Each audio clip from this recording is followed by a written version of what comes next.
Evo, ljudi, vidite koliko je naš narod bogat. Vidi. Bum. Sad neki pitaju, pa dobro, šta ti je? Imaš kesu, pa šta?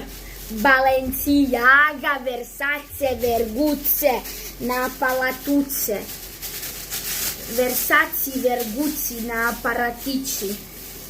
Vidi je kolika je. One male su po 1.500, ova je 2.000.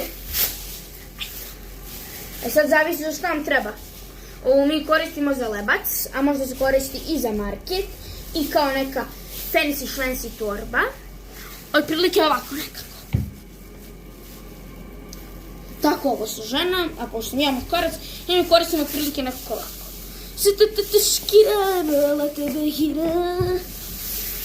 Ili da stavimo lebac, ili da pakujem stvari, kao što možda vidite, u priloženo. Tako da, eto koliko je naš narod bogat. Ima nas.